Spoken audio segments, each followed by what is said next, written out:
stations, designing your vehicles, thinking about how they move, how they get places. Now you can do these things very simply. All you need to do is put a foundation in the ground, a column, precast concrete, you put them up. In Hong Kong, they were putting up over 100 yards a day a few years back. They finished something like 16 miles in 4 years.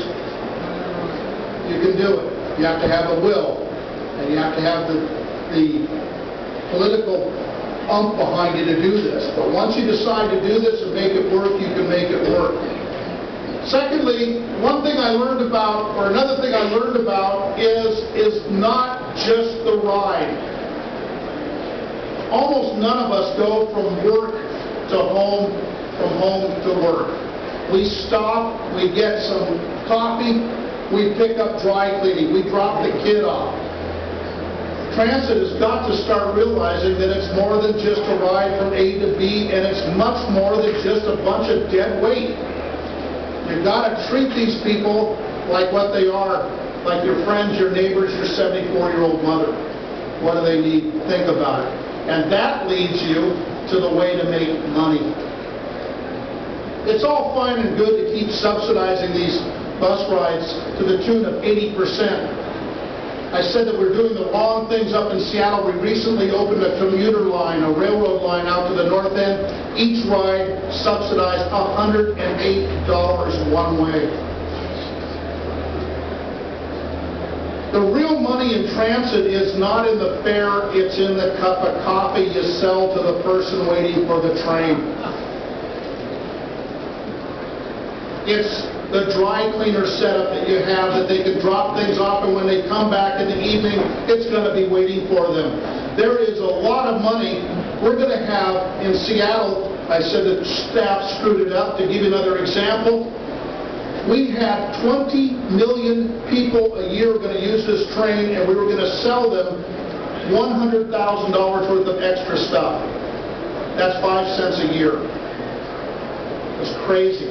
We have 20 million people who are with us for at least 20 to 25 minutes a day. We ought to be able to figure out how to sell them something.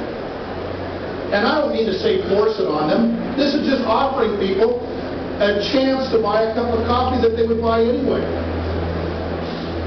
There are ways to make transit work. And we can do it. You've got to get up off the ground. The best way to do that is monorail, because all it is a 3-foot by 5-foot compacted roadway. You take the train, the bus, you move the tires down below, and you grip the road. You never drive off. That was the whole idea.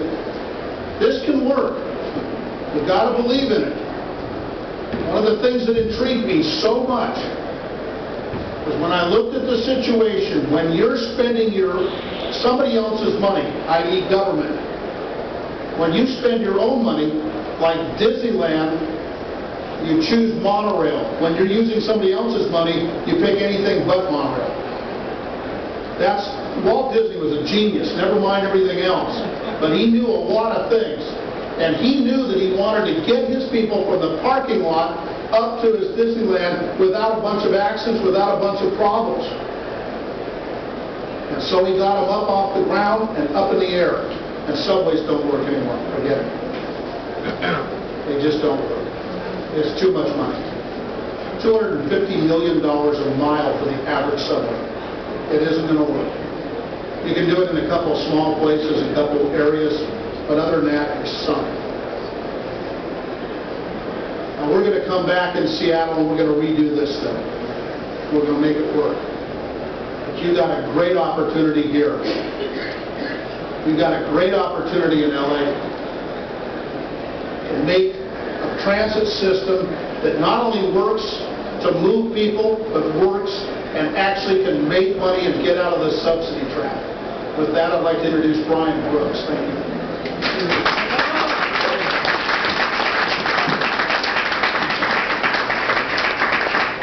Let me start out by apologizing for my voice. It's been a week with a cold, so don't come shake hands afterwards.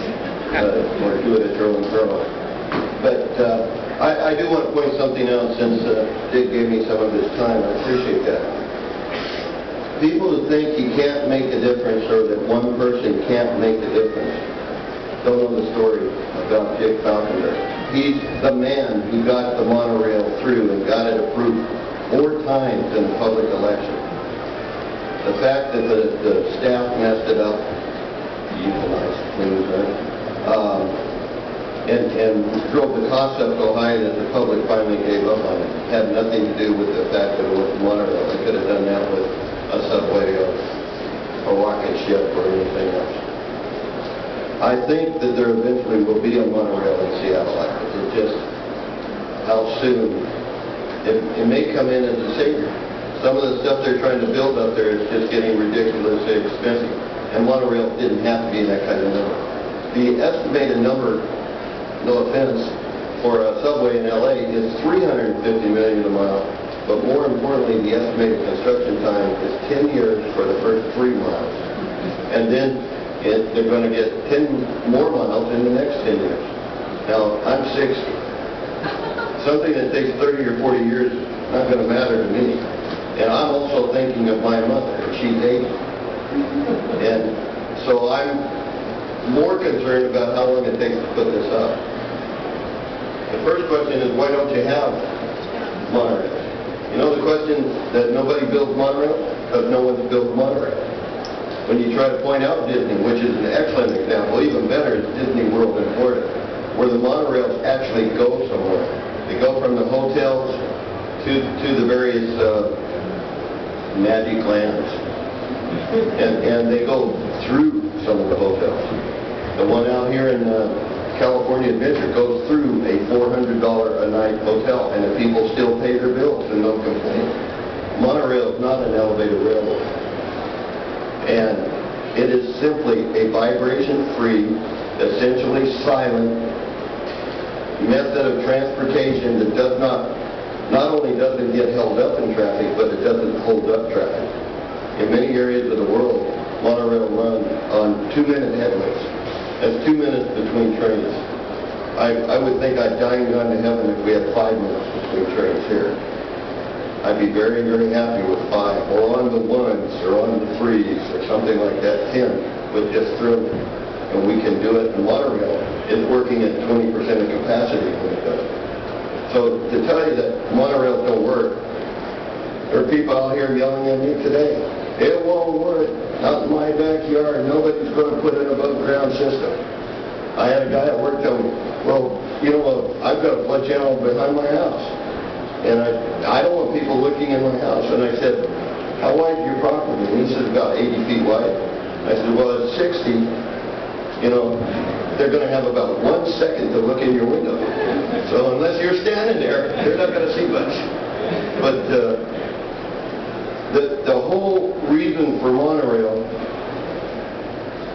I didn't pick monorail and decide, hey, let's go build a monorail. That's been done since 1954 and beyond. Ray Bradbury in 1963 was in the Hall of Administration when the Board of Supervisors was offered by Alweb Company to put monorails down all the freeways at no public cost. And they turned him down. Made Ray so mad he went to work for the Alweb Company, promoting monorails in other parts of the world. Ray has offered to help me with my program here. And to the extent he can, he does. And I absolutely appreciate his name and I appreciate his assistance. And I deal with Ray through his daughter, Alexandra. But this, guys, is going to be my first public explanation of what my proposal was last February to the Board of Supervisors. Last February, on the day I turned this in, I had 40 years experience as a flood control employee at the County of Los Angeles. A little time out for Vietnam, things like that. I know where the flood channels go. I've driven most of them. If you see a flood channel in a movie, I probably wrote the permit. If you see cars running up on the wall, that's something I've done myself.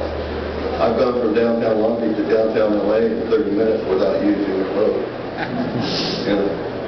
So I do have some experience, and I know guys who have more than me, but they're tending to retire and move on. My project started, I've got a timekeeper down here, that's my son Bradford. If I run over too much, you can go ahead and wave at me. Let me say this and then I'll start to finish.